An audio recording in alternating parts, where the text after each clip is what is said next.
¿Podrá ser? Paquete de 10. Si lo sueñas, aparece.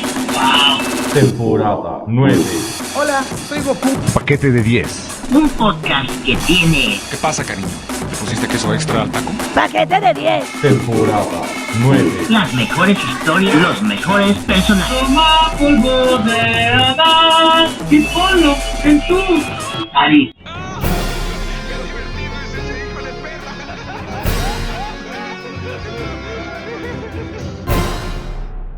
Personaje de Gwendolyn creado por el maestro John Romita.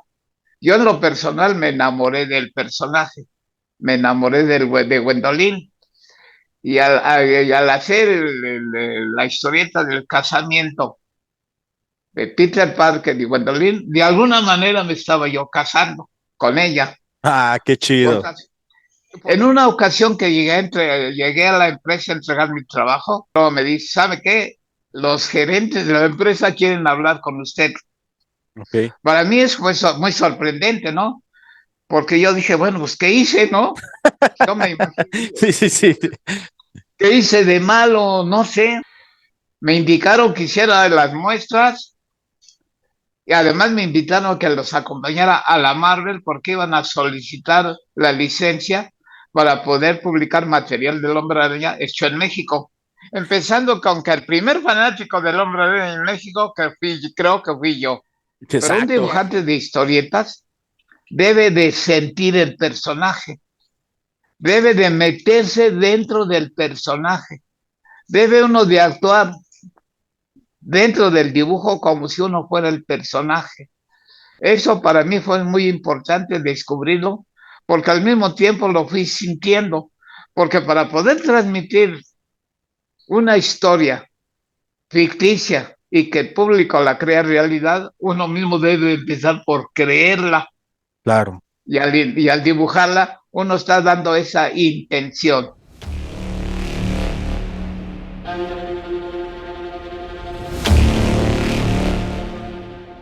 Hola amigos, muy buenas tardes, buenos días, buenas noches, buenas madrugadas, dependiendo el uso horario, latitud y longitud donde se encuentren escuchando este maravilloso podcast y como ya saben, viendo también este maravilloso podcast.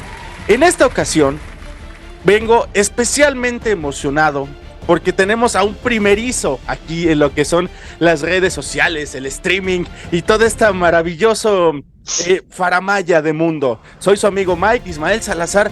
Para todos ustedes, en nombre propio y como ya saben, en nombre también de mi coquí del paquete de 10, Gustavo Lubiano, que en una de esas se mete también a la producción y a este episodio como tal. Y vamos a tener, amigos, si ustedes son fanáticos del legendario Hombre Araña, del buen amigo de todos ustedes, el Hombre Araña, sí, como ustedes lo escuchan, tenemos a un pionero, a un pilar, a una persona importantísima para ese personaje en lo que es aquí México. Sí, amigos, tenemos a nada más y nada menos al buen José Luis Durán.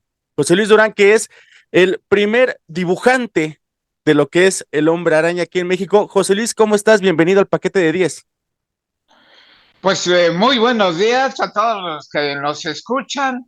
Un saludo para ti muy en especial, amigo Ismael. Gracias. Pues para mí este día amaneció bonito, además de con mucho sol. Y Claro con la sí. sorpresa de que iba yo a tener una entrevista para estar en contacto con todos los amigos y con todos los fanáticos del Hombre Araña. Empezando con que el primer fanático del Hombre Araña en México creo que fui yo. Exacto. Y aquí...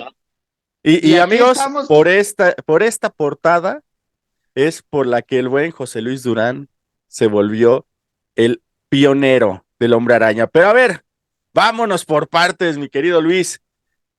Para ti, ¿cómo inició este tema de la dibujada? Tenemos entendido que en algún momento de tu vida empezaste todo esto con lo que fue la tabalatería, que para los que no lo sepan, amigos, son los que están ahí como que haciendo los dibujos, los diseños, en los que son los cinturones. ¿Es correcto, José Luis? Allá en Toluca, ya por los años, ¿qué habrá sido? ¿Por los 40 más o menos? Platícanos más o menos cómo fueron tus orígenes, de dónde viene todo este amor por lo que es el dibujo. Bueno, yo tengo 90 años de edad y tengo 87 años ligado a la historieta. ¿Cómo puede suceder esto? A la edad de 7 años tuve la oportunidad de ver, de contactarme, de ver y aprender a leer la historieta que se publicaba en esos años en páginas dominicales de los periódicos de la época. Ok. Yo nací en 1932. Entonces yo estoy ligado a la historieta de esa manera porque al tener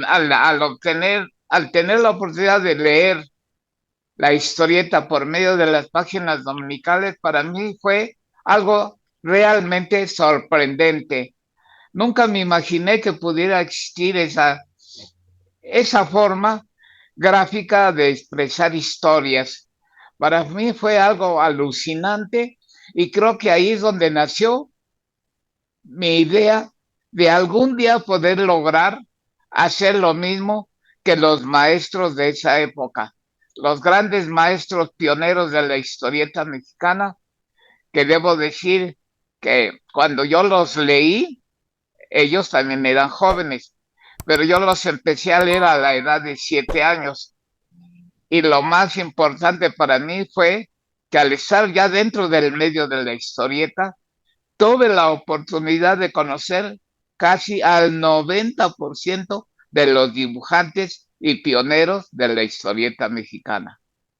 Qué chido eso que comentas, maestro, porque, a ver, tenemos yo creo que hacer un buen paréntesis en todo este tema para que nos expliques a tus palabras, a tu percepción, lo que es una historieta. Una historieta, para amigos los que no lo sepan, porque puede ser que haya también algunas personas muy jóvenes que nos estén escuchando, es como un tipo cómic que se le llama ahorita actualmente, pero que a diferencia de los actuales, que ya todos los hacen películas, maestro, yo no sé por qué ya hicieron esa situación de casi todo llevarlo a la pantalla grande y allí es donde sacan lana, pero en aquellos ayeres, lo que era la historieta, lo que era la revista semanal incluso, también ahorita vamos a platicar un poquito de ese tema porque también eres pionero de esto, pero para ti, maestro, ¿qué es una historieta? ¿Cómo se la podrías explicar a uno de estos chamacos que ya juegan Roblox, que juegan Free Fire, que juegan todas estas madres y que no saben, nunca han tenido una situación así como esta, así de papel, donde vengan estos monitos, estas situaciones que he de decir también que le doy reconocimiento a Roger Mendoza, síganlo en Instagram, aquí está apareciendo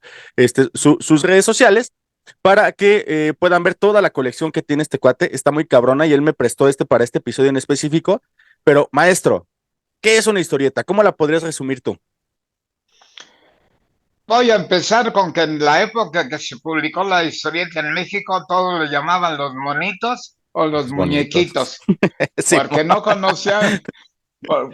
conocían la expresión lógica de lo que se llamó historieta. ok, La historieta no es más que una historia narrada en imágenes secuenciales, contextos y globos de apoyo. Así de simple se dice lo que es una historieta. ok. Lo vuelvo a repetir. La historieta es una historia narrada en imágenes secuenciales con textos y globos de apoyo. Perfecto. ¿Te acuerdas tú, maestro, cuál fue la primera historieta que tú leíste y que dijiste, yo quiero hacer esto, yo quiero hacer unos monitos como estos? Pues la primera historieta que leí fue la del maestro Leopoldo Sea Salas, Ok, que se llamaba El Águila Roja.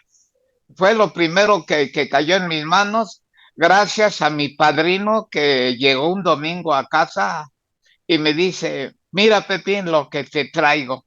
Me presentó las hojas dominicales y yo empecé a devorar todo ahí. Es más, vuelvo a repetir, me daba mucho trabajo leer el libro del texto de la escuela.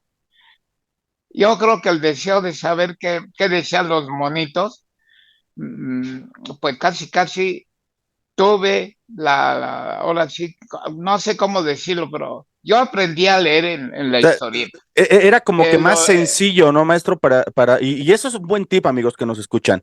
Si ustedes quieren que sus niños, que sus hijos empiecen a leer, acérquenles todas estas situaciones de lo que son las historietas, los cómics que se llaman actualmente, porque empiezas a generar ese ámbito de la lectura, de la comprensión, porque empiezas a querer saber de qué se tratan todos estos cómics. Y maestro, te pregunto, ¿esto a lo que te dedicas? A ser dibujante, a ser monero, si tú quieres, porque en algún momento también lo fuiste con algunos periódicos y toda esta situación.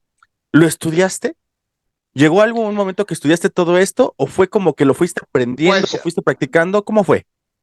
yo realmente una preparación académica propiamente dicha nunca la tuve. Ok, Tuve maestros de dibujo, pero además yo tenía, creo que pues se puede decir, podía yo presumir de tener el talento de dibujar, porque yo dibujaba en mis cuadernos de la escuela.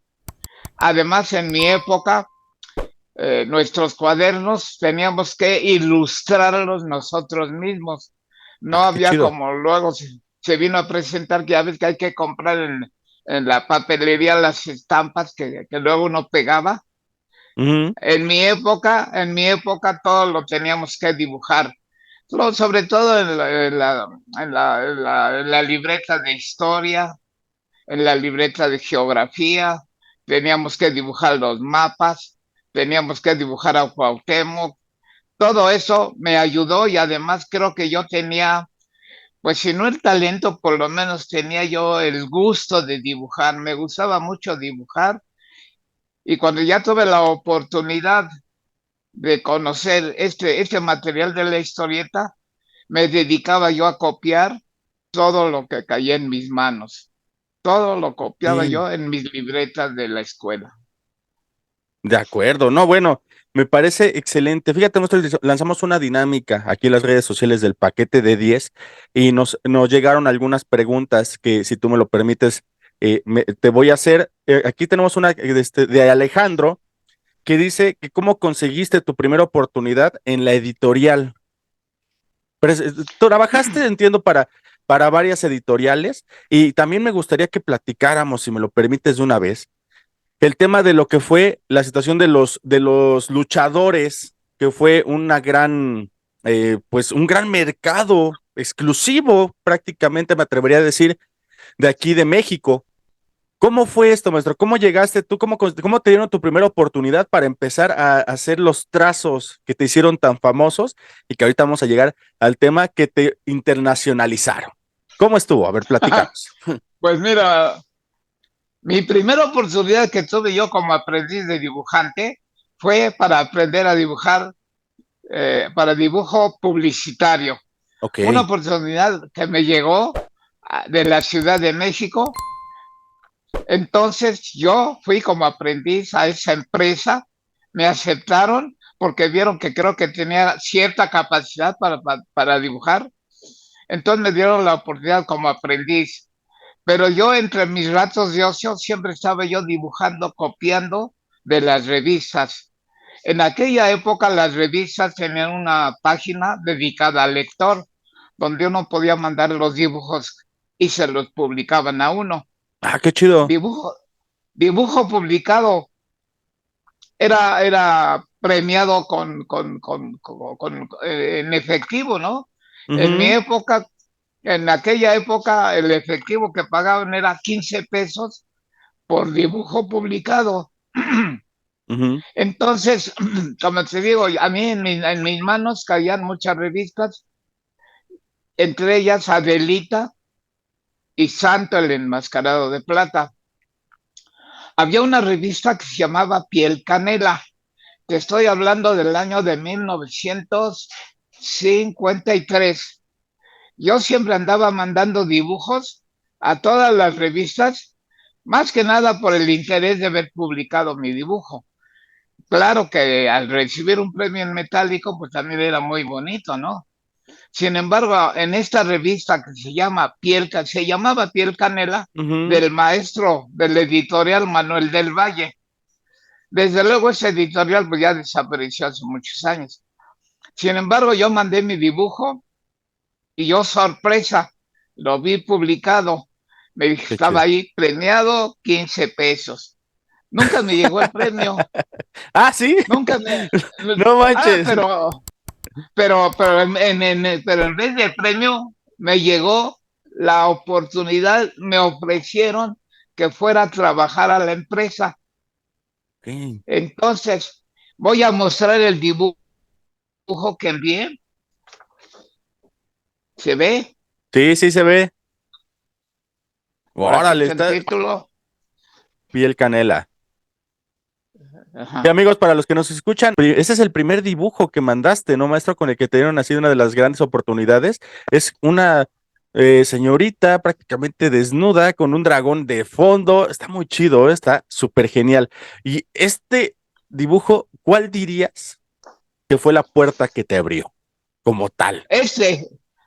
Este dibujo, además de que lo publicaron en la revista, en la página del lector, me abrió las puertas de la editorial Manuel del Valle. Ok. Me llegó una carta escrita personalmente por don Manuel del Valle, donde me invitaba a participar en la empresa como aprendiz.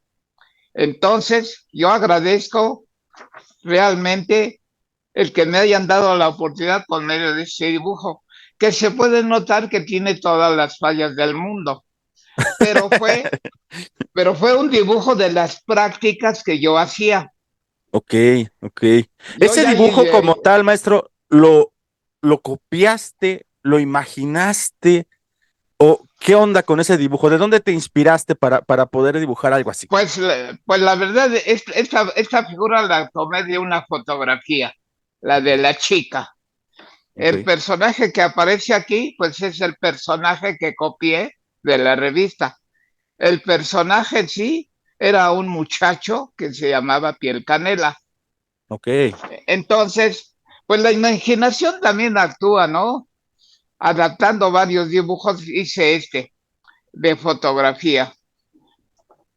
Ya Ex- llegué a la empresa, desde luego, como aprendiz, y esa fue la primera oportunidad que tuve yo dentro del medio de la historieta.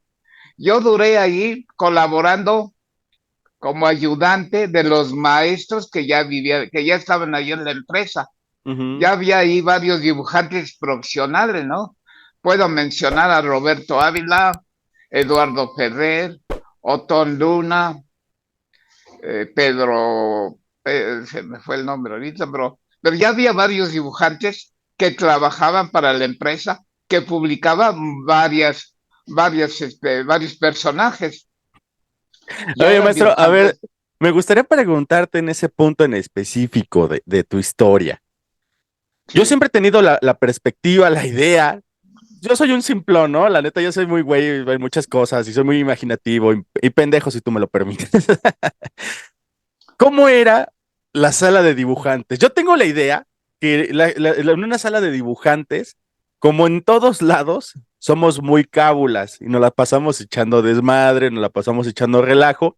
Y bueno, tú haces unos dibujos de señoritas bastante voluptuosas, que ahorita vamos a tratar también ese tema de la comparativa entre lo que era dibujar a una señorita en Estados Unidos a comparación de una señorita aquí en México, en estas épocas particularmente.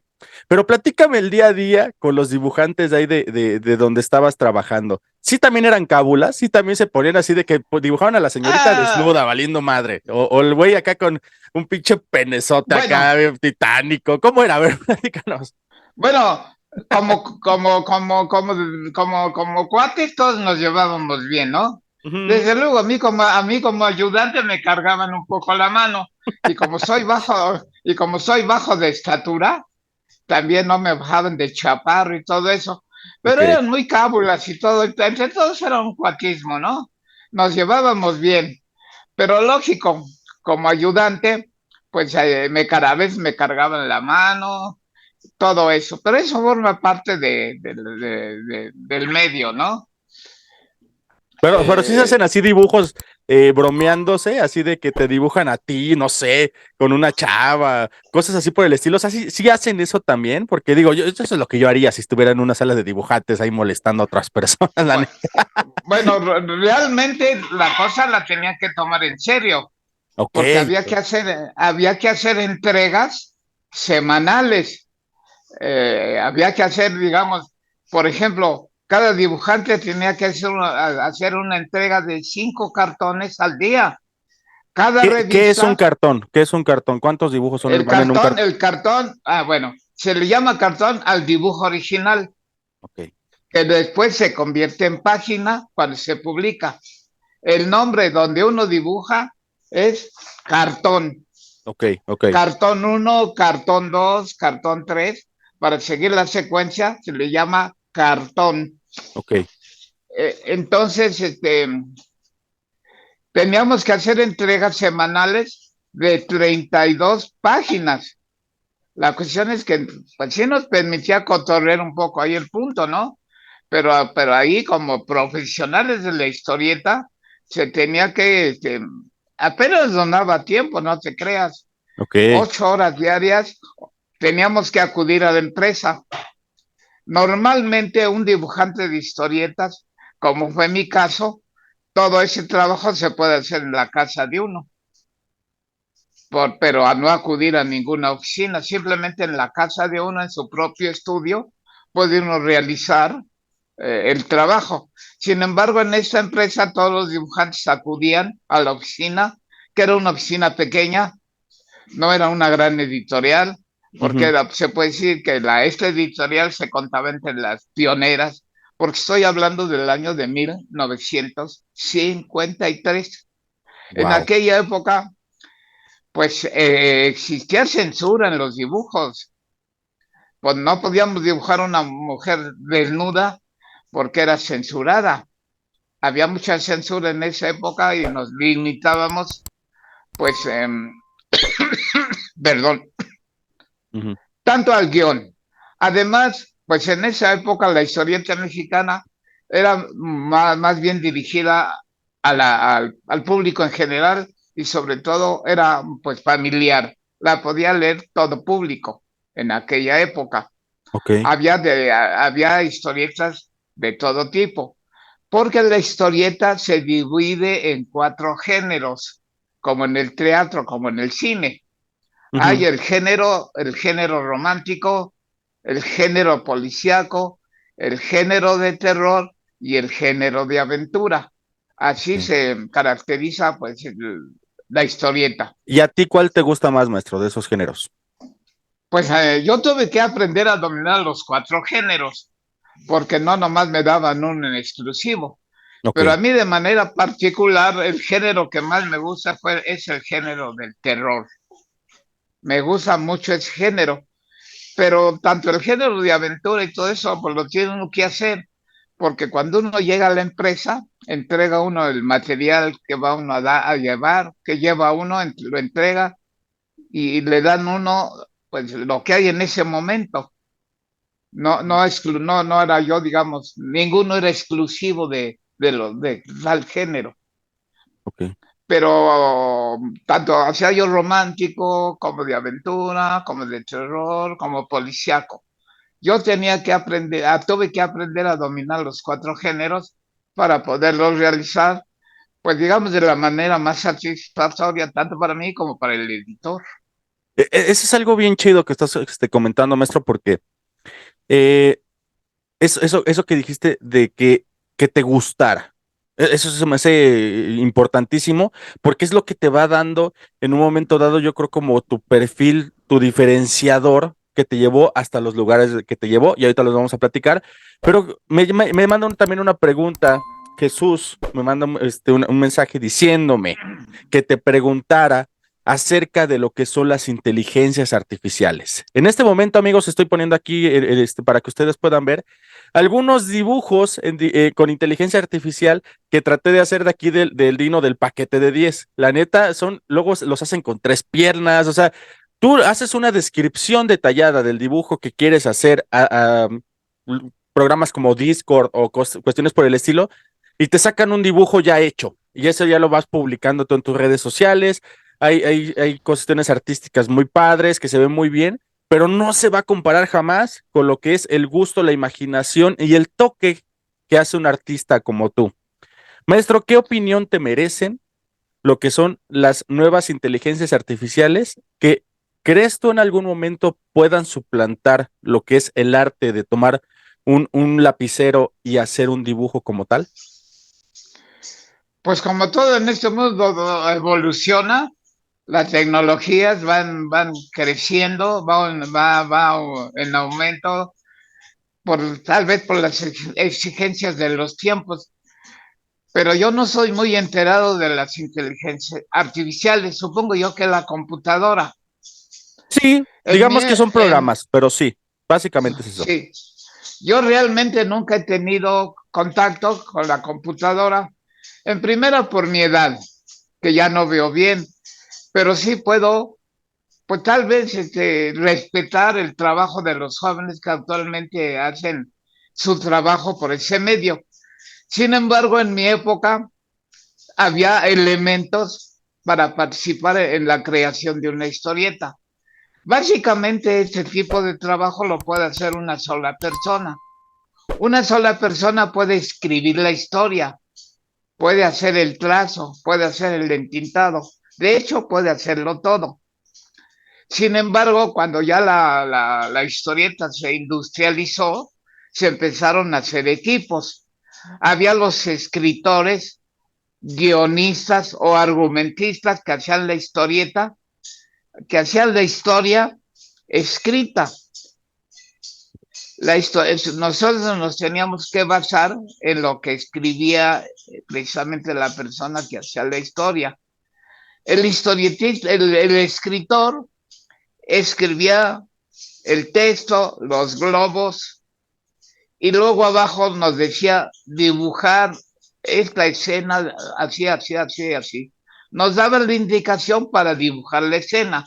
Desde luego ahí ya también tenía que entrar nuestra imaginación. Pero todo esto era básicamente de esa forma. Un guionista, un dibujante. Básicamente una historieta se hace así teniendo una referencia.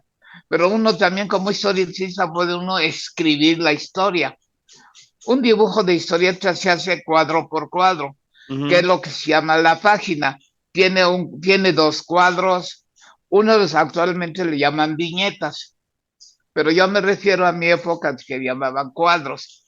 El cuadro se hace básicamente tomando como referencia las indicaciones del escritor. Sin embargo, también uno tiene que echarle de la imaginación. Primero se hace el trazo a lápiz, se hace el boceto, se corrige, ya teniendo corregido el trazo, definido la acción, se toma un pincel o una pluma y con tinta china lo entintábamos, todo era manual, con pincel básicamente, porque el pincel para entintar era muy práctico, porque con el pincel se podían hacer línea delgada, línea gruesa y al mismo tiempo meter fondos negros. La pluma, pues no era más que para delinear y luego tenía que intervenir el pincel. Pero yo me apliqué mucho al aprendizaje del pincel, que creo que logré dominar de manera, pues de manera, pues Magistral, bien. yo diría, si me lo permites. Qué bueno. Sí, realmente, porque es muy complicado, muy difícil Sí. manejar un pincel y la cantidad de tinta que uno debe utilizar para que no se le escurra uno en el papel. Sí, Entonces sí. la historieta se dibujaba en un papel que se llamaba cartulina, Ok. cartulina blanca. El trazo, como lógico, con lápiz. También se podía dibujar con lápiz azul, que nos evitaba el borrar. Ok. Cuando ya está entintado el cartón o el cuadro, desde luego quedan trazos de lápiz, lo cual que hay que proceder a borrar. Básicamente así es como se hacía una historieta, cuadro por cuadro, línea por línea. La letra también era a mano, los títulos, todo era manual, a diferencia de la forma actual en que ahora se hace, pero que realmente yo desconozco absolutamente la manera de hacerlo. Tengo la noción de que se hace por ese medio, pero ahora sí que, pues, por X situación y además la pérdida de mis ojos para poder dibujar pues me ha afectado un poco la acción anímica, ¿no? Pero como te digo, básicamente la historieta en mi época era manual, totalmente manual. Excelente, excelente, maestro. Vamos a tener que interrumpir un poquito aquí la plática porque tenemos que entrar a nuestra pausa comercial aquí del paquete de 10 con todo lo que ya saben que se vende y maestro, ya sabes, te veo para que te dé tu tacita aquí del paquete de 10, tu gorrita del paquete de 10 y todo del paquete de 10. Y también amigos, de una vez les aviso, vamos a rifar acerca estos trazos, este dibujo que hizo el maestro José Luis Durán, firmado evidentemente por él, los vamos a rifar aquí en el paquete de 10, mándenos un mensaje por cualquiera de nuestras redes sociales, porque vamos a regalarles uno de estos trazos firmados, autografiados, sí, por el maestro José Luis Durán. No nos tardamos absolutamente nada, en un momento regresamos y maestro, ahorita que regrese, por favor, necesito que me platiques, para ti, ¿qué significa esto de columpiándome con el araña?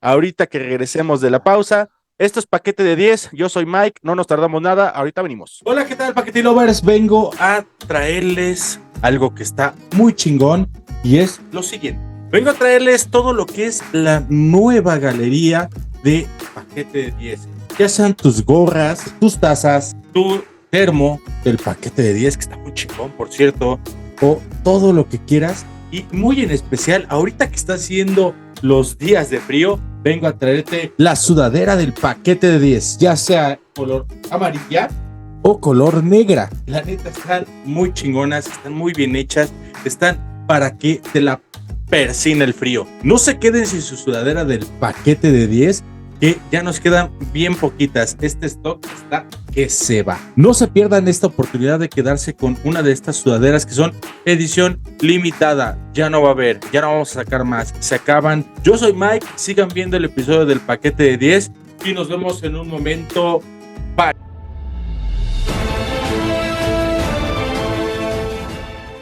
Amigos, ya estamos de regreso aquí en el Paquete de 10 con el maestro Luis Durán, uno de los primeros y más fregones dibujantes, ilustradores en la historia, me atreví a decir, de México y de gran parte de Latinoamérica, de América y del pinche mundo, ¿por qué no? A huevo que sí. Maestro, nos fuimos ahorita platicando un poquito de lo que era un cartón y si nos gusta, digo, antes de entrar a lo que nos atañe, a lo que es realmente lo que nos emociona aquí de tenerte aquí en el Paquete de 10, aparte de toda tu trayectoria que no tiene ningún desperdicio, que es lo del sorprendente Hombre Araña, pero antes de entrar a ese tema, por favor, platícanos, muéstranos más o menos qué es un cartón, para los que estamos un poquito como, pues que no entendimos muy bien esta situación de cómo era o qué es un cartón. Por favor, explícanos, muéstranos algo, a ver. Bueno. ¿Se ve? Sí, sí, se ve bien. Bueno, se le llama cartón al dibujo original que se hace en cartulina y en un tamaño mayor al tamaño de la revista que se va a publicar. Okay. Normalmente el cartón se hace al doble del tamaño de la revista que se publica. El cartón ya publicado se le llama página. Okay. Entonces el original es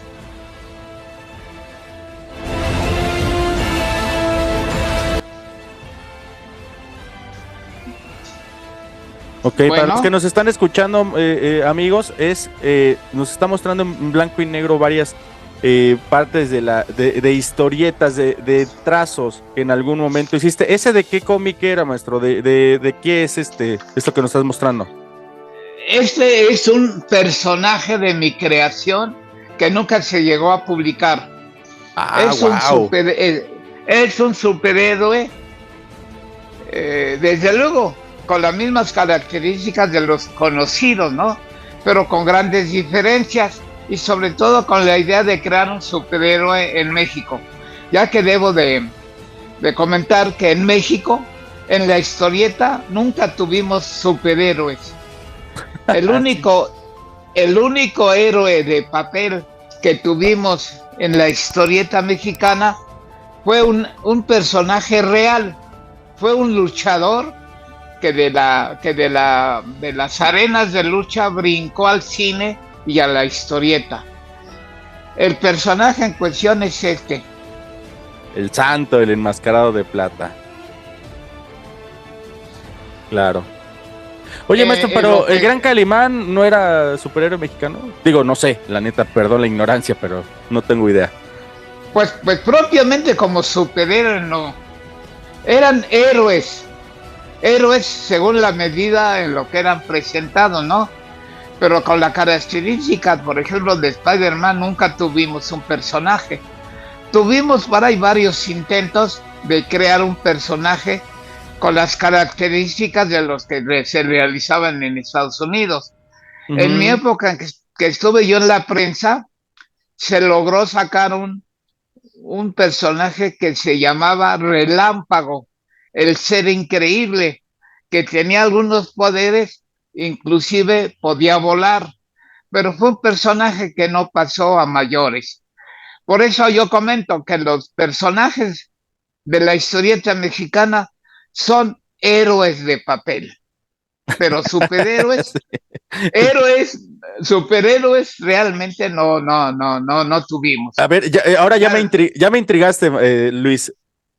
¿Qué poderes tenía ese superhéroe que nos mostraste al principio del bloque, pero que nunca fue publicado? ¿Cómo lo imaginaste? ¿Qué poderes tenía? ¿De dónde era? A ver, platícanos un poco de ese, porque ya me intrigaste al saber que nunca, y sí es cierto, nunca hemos tenido un superhéroe mexicano, todos son copiados de allá de los gringos. Platícanos de ese superhéroe. Pero en la expresión de superhéroe en México nunca tuvimos uno realmente. Claro. Hecho en México, creado en México. Por eso mencioné que el mayor proyecto, digamos, de ese tipo se hizo en la prensa. Ese personaje tenía varios poderes, como comenté, e inclusive podía volar, y se llamaba Relámpago, el ser increíble. El que nos mostraste es Relámpago, el que nos mostraste al inicio. No, Ok. Ese que nos mostraste, ¿quién es o qué onda con ese superhéroe? Es de mi creación, es de mi creación personal. Platícanos del porfa. Se llama Ángel y Hombre, Enigma 7.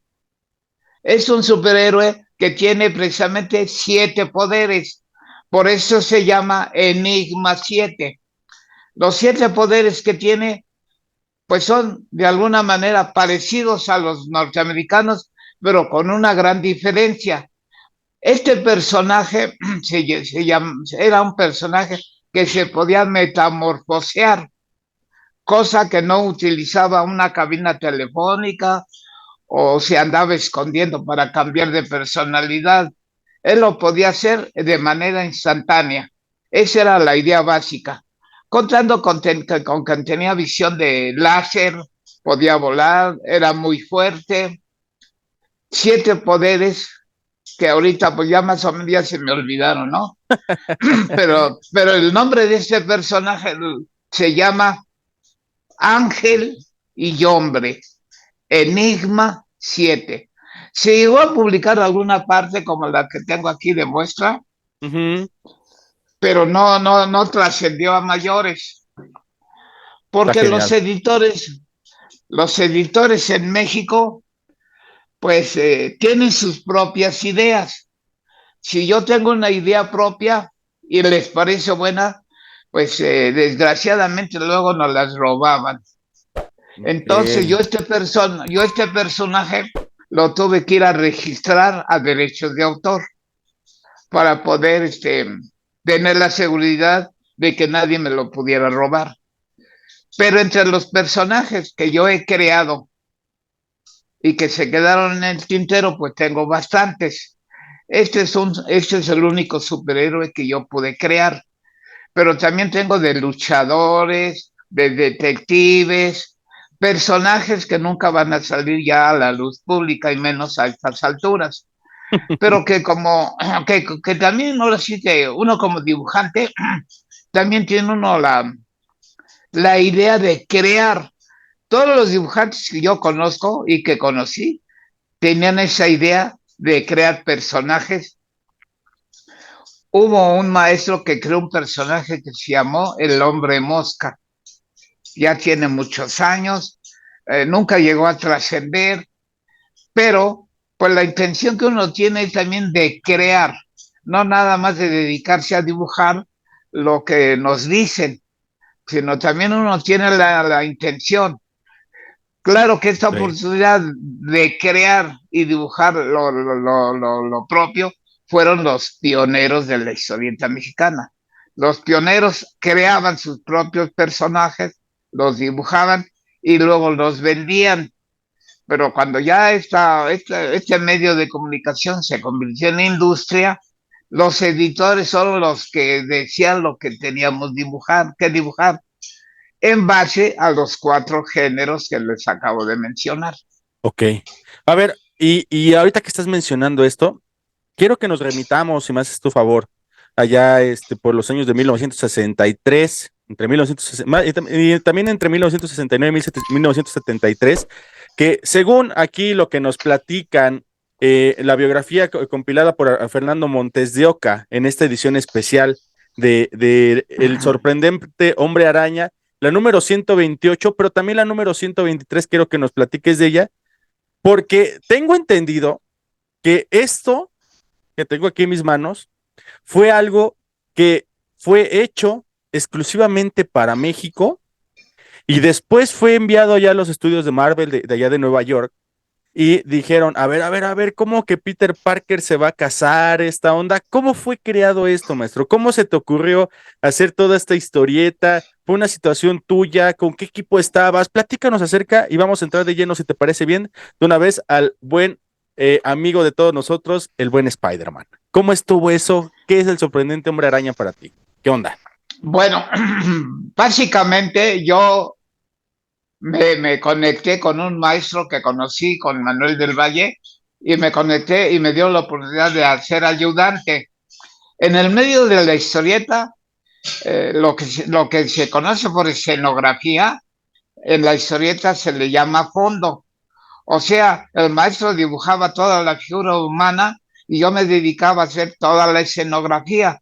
Esa fue la oportunidad que me dio para empezar a trabajar, pero ya ahora sí que en serio, porque yo tuve pues, muchos problemas para colocarme ya de firme dentro de la historieta mexicana. Ok. Y lo más lógico era que yo entrara como ayudante. Estando trabajando con ese maestro, en el periódico La Prensa apareció un anuncio que solicitaba dibujantes de historieta. Entonces, a insistencias mías, pues acudimos a la empresa y nos dieron la oportunidad de dibujar un personaje. Desde luego al maestro que fue el que solicitó el trabajo, a él se lo dieron. Y ya cuando le dieron el trabajo me dijo, bueno, ya que tanto estuviste fregando, ahora tú lo vas a dibujar. Pues Ok. digo, si eso era lo que Sí, yo sí. quería, ¿no? A fuerza, Porque sí. como yo he dicho, no es malo ser ayudante, pero no progresa uno. Claro. Entonces yo quería hacer mi propio trabajo, mi propio, bien o mal, yo quería realizar mis propios dibujos. Entonces me dieron, lo primero que nos dieron a dibujar se llamó El Halcón Negro. Pero, a ver, el Halcón Negro era un personaje norteamericano hecho en Estados Unidos y publicado por la prensa. Aquí, como en Estados Unidos se publica mensual, aquí en México se publica o se publicaba quincenal. Entonces, esa oportunidad del Halcón Negro traté de aprovecharla a lo máximo. Ese fue mi primer trabajo dentro de la prensa como ayudante. Tuve la oportunidad de dibujar como 50 revistas del Halcón Negro. Así vinieron la oportunidad de hacer otras revistas, como por ejemplo fue El Piloto Fantasma, Ujú. como fue Adán y Eva, Detectives Privados, que yo tuve la oportunidad pues, de dibujar. Aquí tengo por ejemplo, una portada que dibujé del Piloto Fantasma. Ujú. Antes de llegar al Hombre Araña, estuve dibujando esto, que también se dibujaron como 50 revistas de este personaje que se llamó el Piloto Fantasma. Ok. Para no ser tan larga, tuve la oportunidad de dibujar como ayudante a varias revistas. En una ocasión que llegué a la empresa a entregar mi trabajo, la empresa desde luego se situaba en la Ciudad de México, donde la mayoría de las editoriales se localizaban. Llegué a la prensa, le entregué al joven que recibía el material, que se llamaba Antonio Macías, ve mi trabajo y luego me dice, ¿sabe qué? Los gerentes de la empresa quieren hablar con usted. Ok. Para mí eso fue muy sorprendente, ¿no? Porque yo dije, bueno, pues, ¿qué hice, no? Yo me imagino, Sí, sí, sí. ¿qué hice de malo? No sé. Pues ya subí hasta el 9º piso, llegué al despacho apantallador de los gerentes, Ujú. nos pusimos a platicar, me felicitaron por mi trabajo, cosa muy rara, y después me dijeron, ¿sabe qué, amigo? Queremos que nos haga unas muestras en formato de tira del Hombre Araña. Ok. Para esto el Hombre Araña ya tenía varios años de publicado.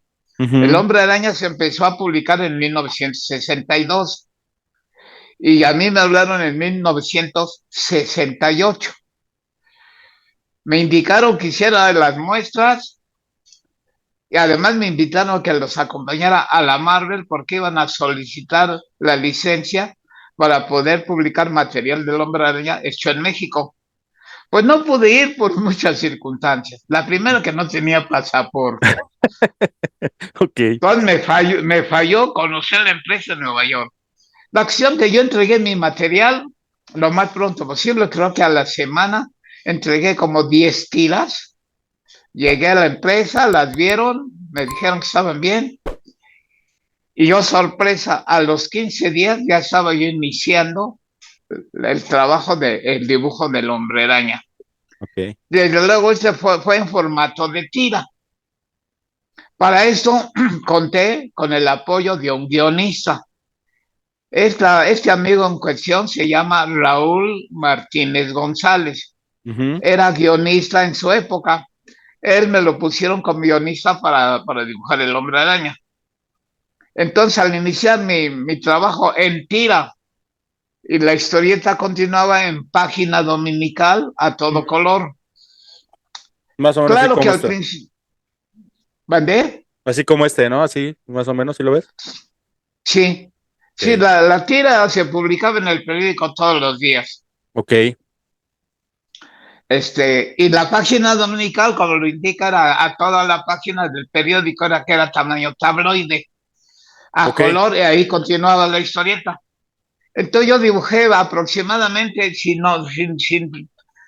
tener una cantidad exacta, pero yo creo que dibujé unas 500 tiras, que Wow. ya cuentan, y como Claro. 200 páginas dominicales.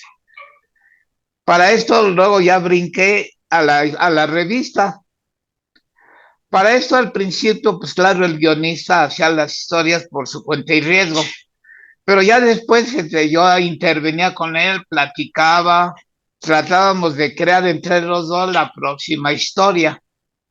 Algunas veces yo le daba ideas y de ahí nació la idea de casar a Gwendolyn, porque, pues digamos, el personaje de Gwendolyn creado por el maestro John Romita, yo en lo personal me enamoré del personaje, me enamoré de Gwendolyn. Y al hacer la historieta del casamiento de Peter Parker y Gwendolyn, de alguna manera me estaba yo casando con ella. Ah, qué chido. Porque, porque debo decir una cosa que yo descubrí de manera muy personal. No sé si los demás dibujantes sientan esa sensación, pero un dibujante de historietas debe de sentir el personaje, debe de meterse dentro del personaje, debe uno de actuar dentro del dibujo como si uno fuera el personaje. Eso para mí fue muy importante descubrirlo, porque al mismo tiempo lo fui sintiendo, porque para poder transmitir una historia ficticia y que el público la crea realidad, uno mismo debe empezar por creerla Claro. y al dibujarla, uno está dando esa intención. Ahora, Entonces, perdóname que te sí. interrumpa ahí porque tengo que preguntártelo. Perdóname, maestro. Primero, No, no hay cuidado. te quiero preguntar acerca de este dibujo en especial. Me llama mucho la atención, inclusive aquí en lo que es el arete que tiene aquí la personaje Gwendolyn que le llamas. Tiene como un arete que tiene como una estrella de 5 picos. Me llamó mucho la atención ese detalle.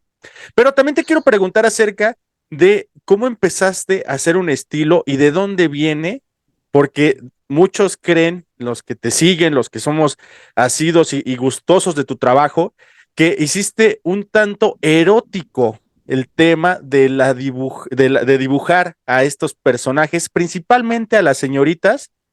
Las hiciste como un poquito más voluptuosas, más llenitas, incluso así tú lo mencionas en tu biografía autorizada, porque, como dices, te casaste con ella y bueno, pues te tenía que gustar a ti, maestro, antes que nada, ¿no? Y los Es lo que dibujantes yo de allá de dije. Estados Unidos hacen como que muy delgadas a las señoritas y tú las hiciste más voluptuosas. ¿De dónde viene esa idea y por qué te atreviste a hacerlo? La neta también, porque eso generaste un boom. Porque de ahí vinieron muchas situaciones de las policíacas, inclusive había una revista ahí, Las Chambeadoras también, que eran así mujeres muy voluptuosas, y a mí me gusta creer que fue parte del trabajo que tú hiciste. ¿Cómo fue eso? A ver, platícanos. Posiblemente algo a eso, pero realmente para mi gusto personal, así me gustan las mujeres, llenitas, Sí, sí. redonditas. Creo que es el gusto de manera general del mexicano. De Me acuerdo, parece de que, acuerdo. porque realmente simplemente viendo las artistas de cine norteamericanos, pues la mayoría eran esbeltas. Eran voluptuosas, pero realmente esbeltas. Sin Ujú. embargo, para mi gusto personal y al dibujar, yo estaba expresando precisamente mi gusto por la mujer. Voluptuosa, y vamos a decir buenonas, ¿no? Sí, Así sí, como le gusta a uno a los se vale, mexicanos. claro que sí, a huevo. Entonces yo lo expresé de alguna manera en mi trabajo al dibujar a las chicas. Todas me salían así. Ya ahora sí que ya de manera, pues ahora sí que automática, podríamos decir, desde luego entrando la imaginación y el uso personal por la mujer mexicana. Yo, a mí me gusta ese tipo de mujer. Desde luego que ya la realidad es otra, porque uno puede idealizar a la mujer así como yo la dibujaba, pero uno se puede enamorar de una mujer que esas características no las tenga. Sí, Déjame preguntarte, maestro. Yo tengo sí. entendido que muchos dibujantes de alguna forma ponen una situación particular escondida dentro de lo que son sus dibujos, hablando específicamente del dibujo femenino, como que veo que es que más te gustó, el que más te apasiona. Te pregunto si tienes tú alguna situación en específico, alguna situación escondida que nunca has revelado y que si bien podrías revelarnos ahorita de lo que tú ponías. ¿Hay alguna cuestión ahí escondidilla, digamos, dentro de los dibujos que tú hacías y que nunca, nunca la habías hecho hacer notar?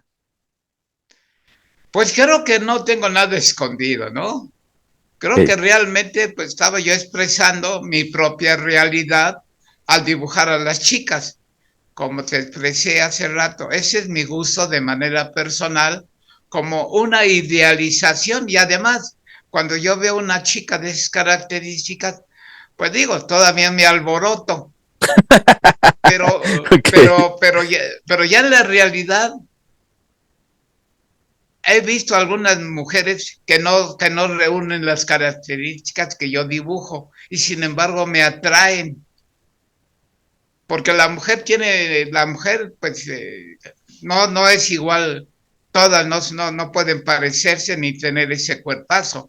Hay Claro. chaparritas, hay altas, hay delgadas, hay gorditas, a mí también me gustan las gorditas, pero particularmente la mujer que básicamente me gustaba y que empecé a tener esa idea a partir de un personaje que empecé a copiar que se llamaba Adelita y las guerrillas.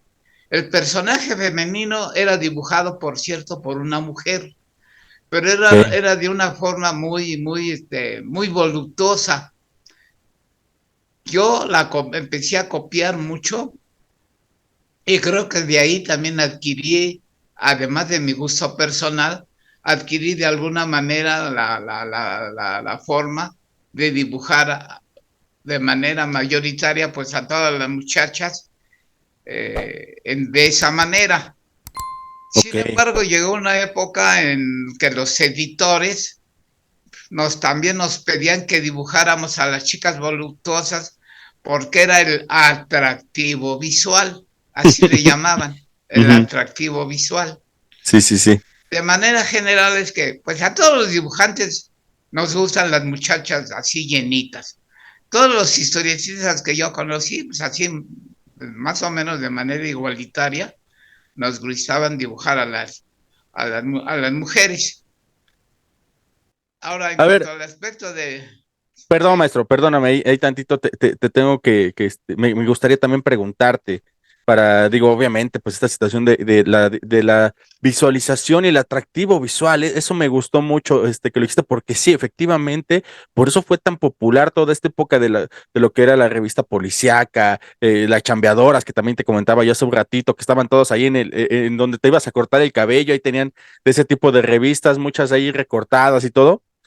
Pero retomando un poquito de lo que es el sorprendente Hombre Araña, yo considero, si me lo permites, que el éxito de este tipo de personajes, inclusive también tal vez de Batman, que es de otra casa de cómics, es los enemigos. Eso es lo que hace realmente grande a un superhéroe, a mi parecer, y ahorita me dices tu parecer también, pero me gustaría que también platicáramos de estos enemigos exclusivos, me atrevería a decirlo, de aquí, de México, que eran el Hombre de Hierro, el Puercoespín, Doctor Fuego, Satánica, el Arquero Enmascarado, Hydra, el Gigante Blanco, etcétera. Esos enemigos de Spider-Man, ¿cómo nacieron? ¿Cómo se crearon? ¿Tú tuviste que ver en alguno de ellos? ¿Qué onda con ellos? pues como comenté hace rato, los primeros intentos de hacer la historieta del Hombre Araña fueron creación exclusiva del guionista. Sin embargo, yo al estar dibujando, también yo veía cierta necesidad de intervenir para que no fueran las historias tan repetitivas. Yo empecé a platicar con el guionista, a darle ideas y a comentarle que a veces me parecía como muy repetitivo la idea. Entonces empezamos a trabajar bajo ese sistema. Entonces, bajo esa situación, llegamos a la conclusión de que podía ser interesante, dado el gusto que teníamos por el personaje de Gwendolyn y sobre todo porque Peter Parker, enamorado de ella, nunca lograría casarse con ella precisamente porque el peor enemigo de Peter Parker era el Hombre Hombre Araña. Araña. Entonces logramos hacer una historia en la que él logra casarse, pero realmente fue solo un sueño de Peter Parker. Todo eso lo comentaba yo con el guionista, porque repito, al principio me parecieron un poco repetitivas las historias. Uno también como dibujante, pues como te digo, también uno es creativo y también uno tiene su imaginación y empieza uno a crear ideas, cosa que yo le hice partícipe al guionista. Al guionista le gustó mucho que participáramos como realmente éramos un equipo. Entonces, pues ahí nos poníamos a platicar cuando nos veíamos en la entrega del material, nos íbamos a tomar un café o a veces nos íbamos a comer y ahí platicábamos sobre las ideas. Muchas veces yo le di ideas al maestro y en otras ocasiones yo le daba la idea completa y él nada más la adaptaba para la historieta. Pero esa fue la forma en que nacieron todos nuestros personajes, cosa Ex- que puedo presumir que en Sí. México creamos villanos, no mexicanos, pero sí creamos villanos hechos en México. Tal vez un máximo de 10, como los que acabas de mencionar, Pero eso, como tú dijiste, un superhéroe no lo es si no existe un villano. Sin villanos, ni superhéroes, ni héroes pueden existir. Es necesario, el villano es la parte principal de una historia de superhéroes. El villano es imprescindible en cada historia. Excelente. Eso exactamente fue lo que estábamos buscando. Pues, maestro, tenemos que empezar a cerrar aquí el episodio. Mira, fíjate qué chulada nos estás mostrando. Eso es ¿qué número de Spider-Man es ese? Esta es la primera tira, la segunda tira que se dibujó en México. Hermoso. Este fue el formato en que se empezó a publicar la historieta del Hombre Araña, en tira. Ok. Una cosa que tenía la prensa, que nunca nos daba crédito. Pero aquí sí puse mi crédito. Pues puse el crédito del guionista Ok. y del dibujante. Ignoro la razón por la que la prensa evitaba ponernos créditos. El formato del Hombre Araña en página dominical. Esta es la primera página dominical que se dibujó en México. Digamos que es como un tabloide, ¿no? Como tal, así unos cuantos Sí, recuadros. Porque como comenté, el periódico La Prensa era tamaño tabloide. Entonces, el cartón se publicaba a todo color y en el tamaño tabloide. Claro que es diferente a la tira, pero la historia continuaba no era compendio, continuaba en la página dominical. Cosa muy interesante para mí porque yo logré trabajar en las tres versiones, tira, dominical y revista. En cuanto a la cuestión del estilo, pues yo debo decir que yo empecé copiando a todos los dibujantes mexicanos y norteamericanos. Cosa que logré pues obtener pues mi propio, digamos, de alguna manera mi propio estilo. Creo que logré, que me costó mucho trabajo, porque yo pensaba que al principio era muy importante tener un estilo, pero eso se va logrando conforme va uno trabajando. Y dentro de lo que yo hice, pues fui logrando tener pues mi propia personalidad, tanto como dibujante como entintador. Y creo que mi mejor logro fue como entintador. Ok.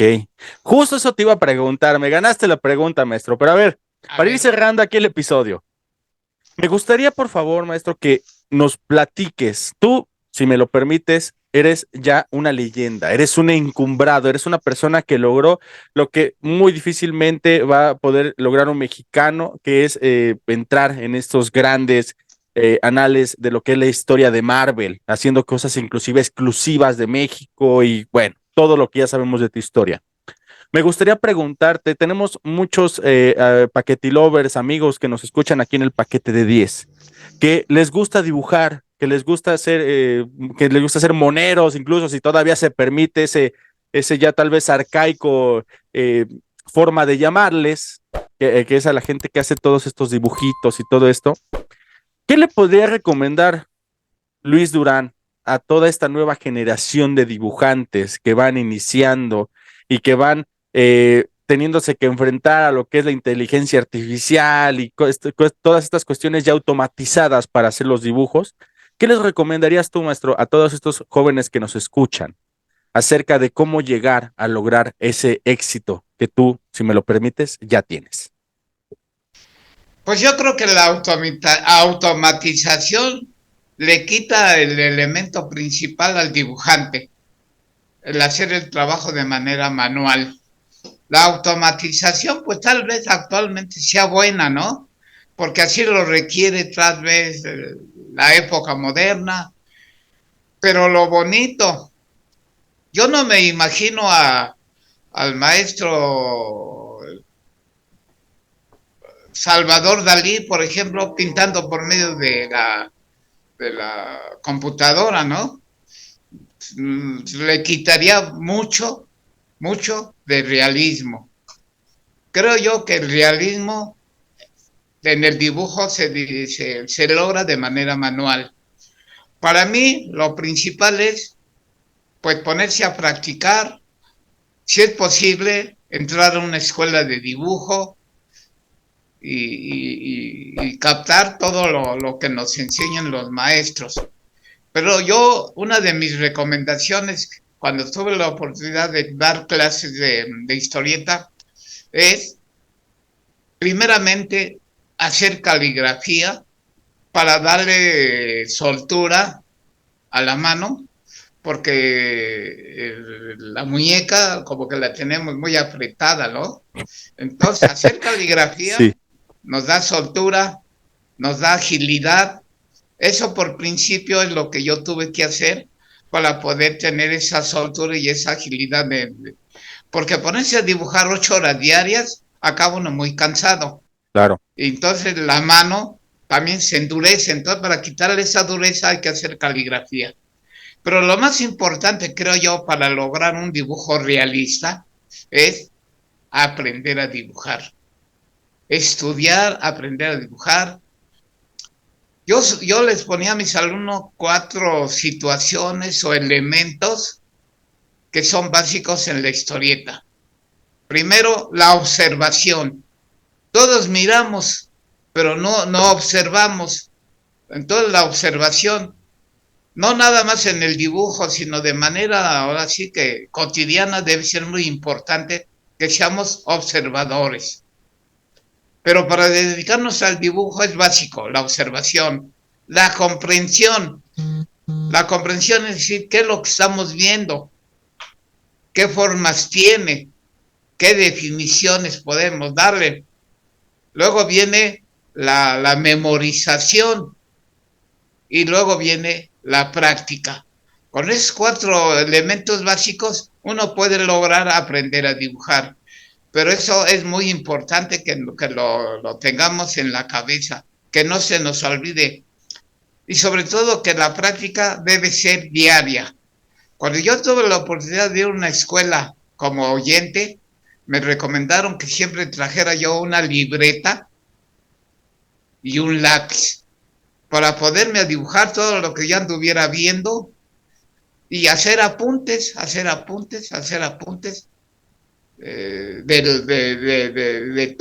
de todo lo que uno puede, y observar el movimiento de las personas, porque para poder aprender a dibujar figura humana, no es lo que nos diga el maestro cómo hacerlo, tenemos que observar a las personas, tenemos que dibujar del natural. Todo eso nos va dando la capacidad. Es importante lo que nos diga el maestro, pero es mucho más importante la práctica, la observación y lo que les acabo de mencionar, para lograr, ahora sí que de acuerdo al talento y la capacidad de cada persona, obtener, pues, buenos logros o los máximos logros dentro del dibujo. Entonces, antes de que concluyamos la plática, maestro, sí me gustaría, si tú me lo permites, que nos muestres, amigos, si nos están escuchando nada más, tienen que vernos también, ya sea en YouTube o en Spotify, porque el maestro ahorita nos va a mostrar algunas de sus cómics, o cómo se le podría llamar a todo esto, maestro. ¿Qué son esto que nos están mostrando ahorita? De Adán y Eva, detectives privados, por ejemplo. ¿Qué es esto? Son portadas de las revistas que yo dibujé en la prensa antes del Hombre Araña. Ok. Aquí tenemos la novedad de que en Toluca, cuando fui director de ediciones, publicamos la historieta de Cepillín, el payasito de la tele. Cepillín viaja a España, dice ahí. Ajá. Son Okay. portadas. Entonces, mi contacto es mi Facebook, repito, por favor. es José Luis Durán, dibujante. José Luis Durán, ajá. Nada más tienes Facebook, maestro, tienes Twitter, tienes Instagram, tienes algo además del Facebook, o nada más por Facebook te podemos seguir. Nada más Facebook. Ok, José Luis Durán, dibujante. dibujante. Ok. Lo último que dibujé de manera comercial, digamos, fue ese personaje. Lo último que dibujé como en el 2001 o 2007, más o menos, fue lo último que dibujé. Una Platícanos, historieta. ¿qué es eso? ¿Qué dice medio litro? Es una historieta en caricatura. Ok. ¿De qué se trata? Platícanos un poquito de ella. Es una historieta que yo dibujé en su segunda época.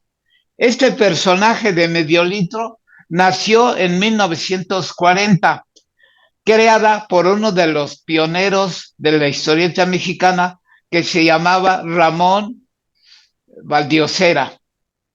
Ramón Valdiosera fue uno de los pioneros de la historieta mexicana y bajo su tutela nacieron muchísimos de los dibujantes que después destacaron dentro del medio de la historieta mexicana. Puedo mencionar Ángel Mora de Chanoc, puedo mencionar Antonio Gutiérrez de Rarotonga y muchísimos personajes como Sixto Valencia de Memín Pinguín. Entonces, este personaje tiene una historia muy larga dentro del medio de la historieta. Esta me tocó dibujarla en su segunda época y fue mi primera experiencia para dibujar una historieta en caricatura. Qué chingón. Maestro, para ir cerrando todo el episodio del día de hoy, no me quiero ir sin que te pueda preguntar acerca de lo que son las convenciones en las cuales pues te pueden afortunadamente todavía conocer. Es una gran experiencia. Yo tuve la oportunidad de conocerte y eres un abrevadero de conocimiento y de simpatía, la neta. Pero quiero preguntarte dos cosas antes de cerrar, porque ya nos tenemos que ir, ya se nos está acabando el tiempo aquí del podcast. Número uno, acerca de Stan Lee, ¿lo alcanzaste a conocer a Stan Lee? ¿Qué experiencia tienes acerca del gran creador del Hombre Araña? Pues para mí fue muy interesante porque yo lo conocí, no de manera personal, desgraciadamente, pero empecé a conocer su trayectoria como guionista ya de muchos años. Ya cuando empezó a hacer superhéroes, para mí fue pues una gran sensación saber que el maestro Stan Lee, que despertó tanto mi interés que yo quería conocerlo de manera personal, pero desgraciadamente nunca tuve la oportunidad.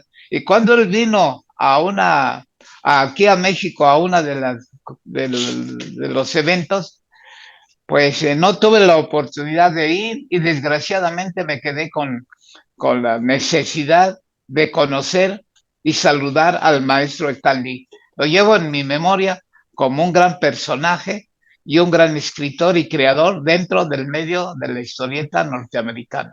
Y por último, maestro, por favor, platícanos, porque también nos llegaron varias preguntas en ese tema acerca de lo que son las convenciones aquí en México y principalmente la convención de la mole. Hay muchas quejas de que dicen que ya no es como era antes, que ya han cambiado mucho.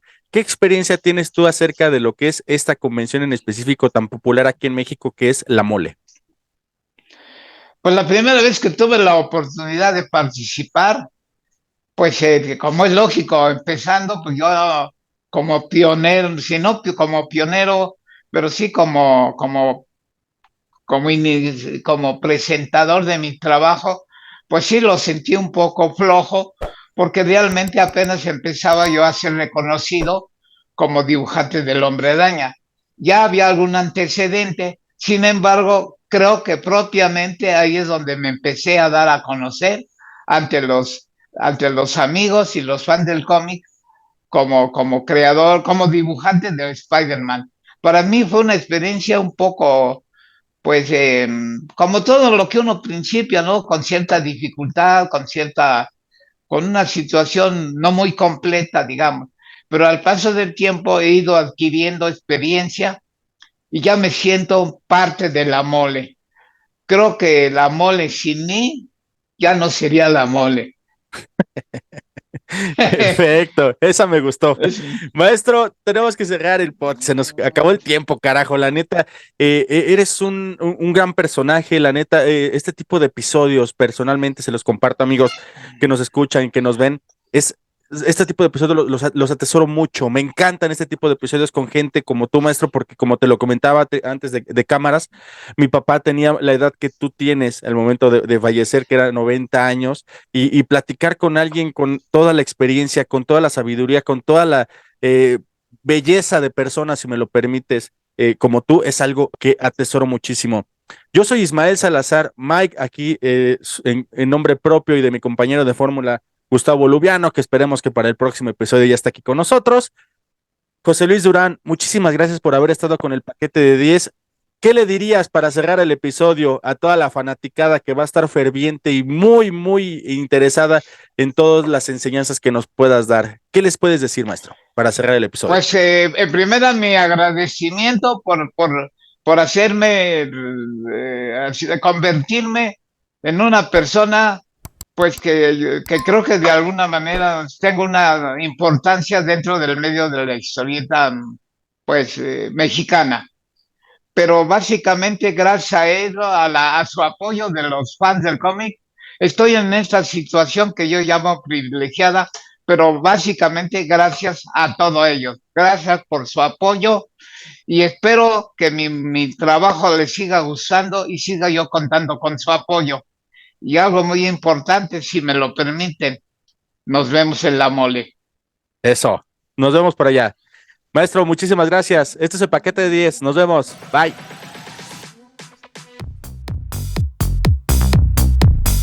Paquete